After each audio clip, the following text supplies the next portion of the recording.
제 주변에 이런 학생분들, 친구들 정말 많았어요. 하루에 1시간씩, 30분씩이라도 꾸준히 하면 조만간 혹은 언젠가는 영어 실력이 향상이 될 거야. 자, 그런데 실제로는 그렇게 본인이 말한 것과는 다르게 정말 이렇게만 해도 되는 건가? 라는 의구심을 대부분 갖고 있더라고요. 자, 제 학생분들 중에도 얼마만큼 하루에 공부를 해야 할까요? 혹은 이렇게만 하면 저 1년 뒤에 이민할 수 있을까요? 회사에서 컨퍼런스 콜 가능할까요? 등의 학습량에 대한 궁금증을 갖고 계신 분들이 정말 많았습니다. 자, 그런데 영어에 대해서 여러분들이 오해하는 몇 가지 사항들이 있어요. 첫 번째는 적게 하더라도 꾸준히 하면 실력이 늘 것이다 라는 것이고, 그 두 번째는 안 하는 것보다야 이렇게라도 하는 게 낫지 않겠느냐 라는 거예요. 오늘 이 영상을 시청하시면 정말 영어가 절실하고 진심이신 분들은 하루에 얼마만큼 영어 공부를 하면 어느 정도 수준에 이를 수 있다는 기준이 굉장히 명확하게 서실 겁니다.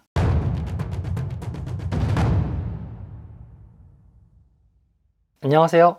영어의 일상화로 링고리씨입니다. 자, 오늘은 영어 초보자분들이 많이들 궁금해하시는 그 영어 학습량에 대해서 말해보려고 하는데요. 제가 앞서 학습량에 대한 오해 두 가지를 위에서 말씀드렸죠. 자, 우선 내용에 들어가기에 앞서서 이 모든 내용은 개인차가 존재한다는 것과 그럼에도 불구하고 지극히 평범한 사람들을 기준으로 잡았다는 전제하에 얘기를 하는 겁니다. 위 두 가지 오해에 대한 제 대답은요, 둘 다 NO입니다. 자, 첫 번째, 적게 하더라도 꾸준히 하면 실력은 자벌레 마냥 올라가고요. 자, 두 번째, 안 하는 것보다야 뭐 이렇게라도 하면 정말 마음은 위안만 됩니다. 자, 왜냐하면 전 과감하게 이전 영상에서도 말씀드렸지만 리스닝에만 하루에 3시간 이상 투자를 해야 된다고 말씀을 드렸어요. 혹시 이 영상에 대한 게 궁금하시다면 우상단에 이제 배너를 올려놓을 테니까요, 한번 이전 영상 보고 와주시기 바라고요. 자, 그렇다면 리스닝 외에 스피킹 플러스 문법까지 공부를 한다면 과연 얼마만큼 공부를 하게 되는 걸까요? 전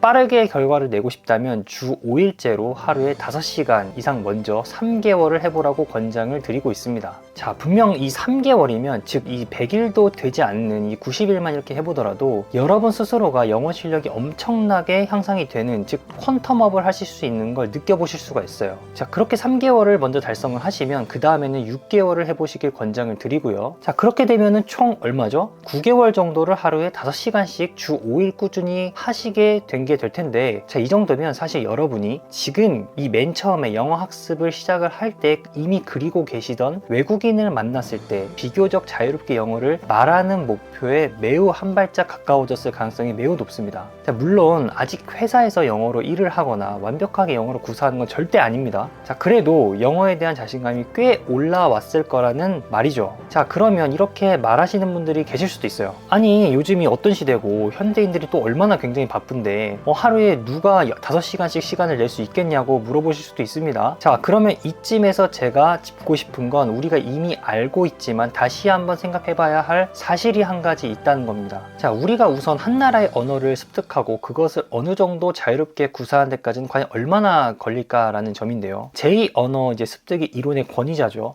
이 스테판 크래션 교수는 한 가지 언어를 습득하려면 이 뇌가 청각을 통해서 해당 언어에만 3000시간 이 정도를 연속 노출이 된다고 설명을 했어요. 자, 이와 같은 논리면 하루에 3시간씩 영어 리스닝에 매일 노출이 되어야만 하는 건데요. 이 영어 공부 시간이 아니라 영어 리스닝에만 3000시간이 노출이 돼야 된다는 겁니다. 자, 그리고 FBI에서 통역 담당 요원을 양성하기 위해서는요, 이 3000시간을 해당 언어에 노출을 시켰더니 해당 언어를 사용할 수 있게 되었다고 합니다. 플러스로, 자, 몇몇 분들은 이미 알고 계실 수도 있는 역사적 사실인데, 제2차 세계대전 때 이 첩보를 보내야 하는 이 미군 입장에서는 20세 이상의 성인이 된 사람들을 굉장히 극단적이긴 하지만 이 하루에 20시간 이상 정도로 이제 6개월 강도 높은 질의응답 반복 훈련을 숙달을 시켰는데요. 자, 그래서 이 원어민에 가까운 상태를 만들어서 스파이를 보냈다고 하죠. 자, 영어가 아니라 우리나라 아이들을 보더라도 이 보통의 아이들을 한글을 뗐다라고 말하는 시기는 보통 이제 5세 전후로 얘기를 합니다. 자, 그래서 아무리 늦어도 7세 정도가 되면 한글을 떼게 돼요. 저는 아무런 재능이 없었던 사람으로서 한글 또한 이제 초등학교에 들어가기 직전인 7살에 겨우 뗐고, 영어는 이제 무려 30살에 시작을 했어요. 하지만 이제 나중에서야 알게 된 것이지만 이 제가 학습한 방법이 위의 이론과는 굉장히 흡사했다는 점입니다.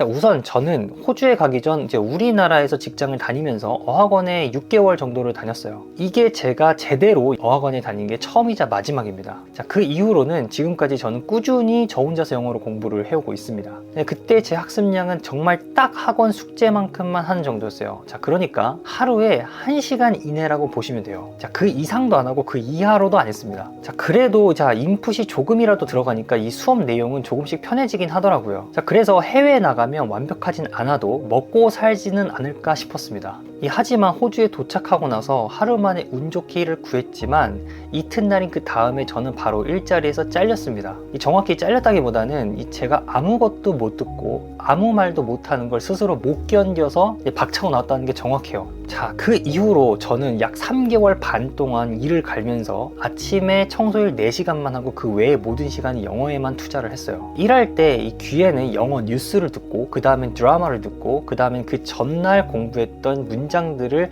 반복해서 계속 들으면서 일을 했고요. 물론 청소니까 누가 말을 안 거니까 이어폰을 계속 끼고 일을 할 수 있었습니다. 그리고 나서 이제 집에 와서는 점심 먹고 12시부터 기본 8시간에서 11시간 정도 동안은 영어에만 몰입을 했습니다. 그 중에 대여섯 시간 정도는 스피킹 연습을 하고 이 3시간 정도는 문법 책에 있는 기본 예문을 입으로 달달달 외우고 나머지는 이제 리스닝 책을 달달 듣고 이제 그 리스닝 책에 있는 대화문 또한 이제 입으로 계속 외웠습니다. 그렇게 3개월 반 동안 제가 토시 하나 안 틀리고 계속 달달 외운 책의 권수가 무려 300페이지 정도짜리 이제 책으로만 이제 2권 반이었고 스피킹 책이 리스닝 책은 3권, 문법 책은 이제 1권이었지만 그 문법 책에 있는 문장을 모두 외우고 2번 정도 반복한 상태였어요. 자, 그렇게 하니까 6월에 저는 슈퍼바이저로 일을 할 수 있게 됐고요. 그 해. 그 이후에는 이제 호주 생활을 하는 동안 내내 계속 영어를 쓰면서 일을 했습니다. 하지만 이때도 스피킹을 할 때 문법적으로 오류가 여전히 많았고요. 완벽한 문장을 구사하는 건 절대 아니었습니다. 하지만 확실한 건 그 전에 비해서 많이 유창해졌다는 사실이었어요. 3개월 반 전보다는 굉장히 잘 들렸기 때문에 업무 지시를 받았을 때 뭘 해야 하는지 정도는 알았고 또 미팅 내용이 이해가 안 되면 그 옆에 있는 제 슈퍼바이저 동료에게 물어볼 수 있을 정도. 자, 그리고 그 내용을 제 쉬운 단어나 쉬운 문장으로 팀원들에게 전달할 수 있을 정도가 됐습니다. 그러니까 이와 같은 얘기를 하는 건 제 자랑을 하려고 한 게 아니고요. 학습량을 얘기하려고 예시를 들어본 거였어요. 자, 우리 바쁜 일정에 학습량을 맞추는 경향이 있고 현실적인 이유를 이제 면죄부 삼아서 계속 그걸 소화해내지 못한 이유를 계속 만들어내고 있습니다. 자, 제가 말하고 싶은 건 내게 정해진 기간 또 정해놓은 그 기간에 우리 학습량을 맞춰야 된다는 겁니다. 당연히 이건 굉장히 고되고 힘든 작업이에요. 알고 있습니다. 하지만 그렇다고 이 영어라는 걸 이제 엿가락 늘리듯이 쭉 학습 총량을 긴 시간 동안 배열을 해놓고 수학적으로 분할을 해서 그렇게 조금씩 공부를 한다고 해서 이 정직하게 직선으로 우상향을 그리면서 성장하진 않아요. 이건 제가 결단코 장담합니다. 자, 그래서 우리가 하루에 1시간씩 30분씩 그렇게 짬내서 공부한다는 건 솔직히 마음의 위안만 얻을 뿐이지 이렇게 한 달을 하거나 1년을 하더라도 여러분이 지금 원하는 정도의 기준에는 나중에 한참 못 미칠 가능성이 높아요. 그래서 더더욱 바쁜 우리가 극도의 효율을 볼 수 있는 달콤한 광고들에 따라서 딱 그 정도만 하면서 자기 위안만 얻고 계속 그렇게 불안감만 갖고 가다가 결국은 써먹을 정도의 영어 수준은 달성하지 못한 채 그만두게 되는 루틴을 반복하고 있습니다. 말하고자 하는 건 1년을 저렇게 한 사람과 한 달을 하더라도 이제 저처럼 8시간에서 11시간 정도 집중한 사람을 비교를 하면 한 달을 이렇게 한 사람이 영어를 더 잘할 수 있다는 겁니다. 자, 그래서 학습량에 우리를 맞추도록 노력해야 된다. 자, 이 사실을 잊지 마시길 바랍니다. 자, 그렇다고 하루에 5시간을 직장인이 투자를 하는 건 뭐 거의 불가능에 가까울 수도 있죠. 예를 들면 뭐 8시에 퇴근하거나 10시에 퇴근하거나만 해도 자, 그러면 1시간이나 30분 정도를 깨작깨작 되지 말고 이 적어도 3시간 정도 이상은 3개월, 6개월, 1년 정도는 하고 실력 향상을 바라봐야 합니다. 제가 얘기 하나 해드릴게요. 제가 이 위와 같이 집중 투자를 해서 영어 실력이 오른 뒤에 슈퍼바이저가 되지 않았어요? 자, 그 뒤에 한창 일을 할 때였어요. 같은 이제 동료의 이제 브라질 친구랑 대화를 나누는데 이 친구가 영어를 너무 잘하는 거예요. 자, 그래서 제가 솔직히 물어봤습니다. 너 영어 언제부터 시작을 했고 영어를 도대체 어떻게 공부를 했고 또 얼마나 공부를 했냐고 물어봤는데 그 대답이 너무 충격적이어가지고 제가 아직도 기억을 해요. 이 친구는 호주 오기 전까지는 영어 공부를 공부를 한 적이 한 번도 없고, 호주 오고 나서 초반 6개월 동안 그냥 영어 학원에 처박혀서 하루 종일 영어 공부한 거 이후로는 영어 공부를 따로 한 적이 없다는 거예요. 그 이후부터는 그냥 생활에서 계속 쓸 뿐이었답니다. 저는 그때 당시 2년차 슈퍼바이저였었는데, 이 친구 외에도 룸메이트 중에 영어 한마디 못한 친구가 영어 학원에 이제 5개월 동안 처박혀가지고 이제 공부를 하더니 이제 커피숍에서 관리자로 일하게 된 경우라든지, 그 외에도 이런 상황 수도 없이 마주쳤어요. 자, 그 친구들은 저보다도 더 정확하게 얘기를 했고요. 유창하게 영어를 그때 당시 구사를 했고, 심지어 원어민의 말을 더 잘 알아들었어요. 자, 그 차이를 이제 들여다보니까, 자, 그 친구들이 이 짧은 기간에 몰입했던 시간이 저보다 2개월에서 3개월 정도 더 길었다는 점이었어요. 저는 이제 위에서 말한 대로 바로 이제 영어에 몰입했던 게 이제 초반 3개월 반이 전부였고요. 그 이후로는 퇴근 후에 매일 2시간씩 공부한 게 1년 정도 넘은 게 전부였습니다. 물론 퇴근 후 매일 2시간씩 공부한 게 적다는 건 아닙니다. 하지만 집중이에요. 그런데 6개월 딱 집중해서 다녔던 친구들보다 영어 실력이 못 미쳤던 거예요. 물론 이제 그들의 이제 재능이 있었을 수도 있는데,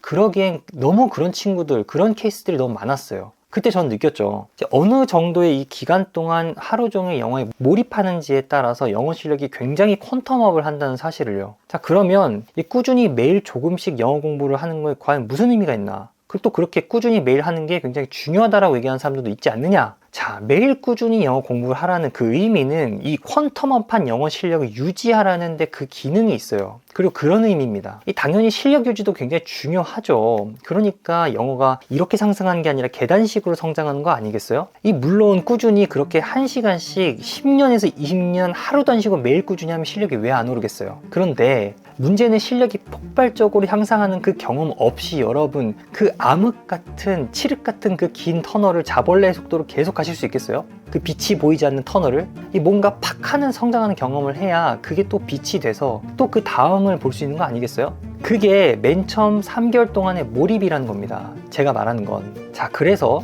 제가 여러분에게 드리는 대안은, 만약에 여러분이 스스로 자기주도 학습이 굉장히 어렵다면 정말 여러분을 빡세게 공부시켜줄 선생님이나 학원을 잘 찾아서 그 학원에 여러분을 노출시키는 게 가장 베스트라는 겁니다. 그리고 그런 학원에 들어갔다면 효율을 더 이상 찾기보다는 굉장히 성실하게만 우선 해보실 걸 권장드립니다. 이 대부분의 학원이나 인강에서는 여러분이 매일 3시간 이상 공부해야만 하는 만큼의 숙제량을 이제 안 주고 있을 가능성이 굉장히 높아요. 그래서 이 수업을 들은 후에는 이 숙제나 복습을 하려고 보면 막상 그 양이 굉장히 쥐꼬리만 해서 이제 하루에 끝내거나 그 당일에 끝내거나 혹은 그 다음날 끝내면 그 다음 수강 때까지는 놀게 되거나, 혹은 이 숙제량이 제법 있다고 하더라도 계속 그 학원이나 선생님이 체크하고 쪼아주고 혹은 몇 회 이상 못하게 되면 퇴출시킨다든지, 그렇게 학생을 계속 케어하는 학원이나 선생님을 거의 보기가 힘듭니다. 대개 거의 자율에 맡기고 있어요. 자, 왜냐하면 이 한 명 한 명에게 신경을 그만큼 쓴다는 건 굉장한 인력과 노동이 들어간 작업입니다. 자, 그렇기 때문에 인강 쪽은 더더욱 그냥 가르치고 말고라는 식의 거의 자율학습에 치중이 되어져 있습니다. 만약에 여러분이 그런 환경을 찾아 나서서 이제 그런 환경을 찾았다면 제가 앞서서 말한 대로 효율을 따질 게 아니라 성실하게 임해 보세요. 한번. 제가 영어에 저렇게까지 할 수 있었던 건 제 인생에 굉장히 진지했기 때문이에요. 제가 당시에 영어를 굉장히 사랑해서도 아니었고 미쳐 있었던 것도 아니었어요. 그냥 평범한 한 사람으로서 한국에서 공부를 하고 갔는데 호주 가보니까 굉장히 깨진 거고, 먹고 살려고 하는데 안 되니까 열심히 한 것 뿐입니다. 그리고 전 또 호주 가서도 이걸 또 피부로 느꼈는데요. 많은 사람들이 일을 하러 왔는데 당연히 영어를 열심히 해서 준비해서 오고 가서도 또 열심히 할 줄 알았어요. 근데 막상 열악한 환경에 처해 있음에도 불구하고, 그리고 영어권 국가에 있으면서도 1년이나 2년이 지나도 영어 실력이 바닥을 기는 사람을 정말 수두룩 빽빽이 많이 봤습니다. 제가 아는 사람 몇 명은요, 심지어 아직도 호주에 있는데 거의 6년차에 가깝지만 아직도 영어를 못합니다. 원인은 이 영어가 필요하다는 걸 몰라서가 아니고, 대부분의 사람들은 본인의 인생에 그만큼 진지하지가 않다는 게 공통점이었어요.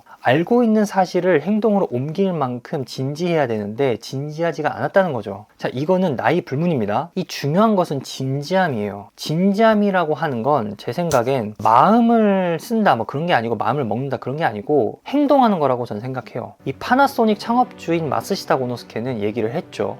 경영의 신이라고 불리는 사람입니다. 자, 우리는 실패를 두려워하기보다는요, 진지하지 못한 것을 두려워해야 된다. 자, 우리가 대부분 하다 말고 하던 것들을 이제 가만히 들여다보면 실패를 두려워했다기보다 거의 이 말과는 다르게 그리 진지하지 않게 대했던 것들이 굉장히 많습니다. 자, 그래서 마지막 정리를 할게요. 두 가지로 압축을 시켜 드릴게요. 첫 번째, 초보자에서 중급자로 성장하기 위해서는 우선 3개월을 집중적으로 투자해야 된다. 이 집중이라는 건 몰입할 수 있는 기간을 말하는 것으로 3개월 기준 하루에 5시간 이상을 얘기를 하는 거고요. 그 이후에는 6개월, 1년 이렇게 늘려가시면 됩니다. 만약에 5시간이 힘들다면 하루에 적어도 3시간 이상은 하자. 그리고 이제 두 번째, 자기 주도 학습을 하시기가 어렵다면 그 정도의 숙제를 내주고 또 그렇게 할 수밖에 없는 면학 분위기를 조성한 학원 및 선생님을 찾아가라. 자, 이렇게 두 가지로 압축을 할 수 있겠고요. 영어는 평생 공부를 해야 하지만 그만큼 정말 가치 있는 언어라고 저는 생각하고 이미 느끼고 있습니다. 여러분 또한 그렇게 한번 영어 공부를 하셔서 실력 컨텀을 빨리 하시고 정말 영어를 공부하는 재미를 느껴가셨으면 좋겠고요. 정말 많은 선생님들, 좋은 학원들 있으니까요. 편하게 알아보시고 여러분 모두 화이팅입니다.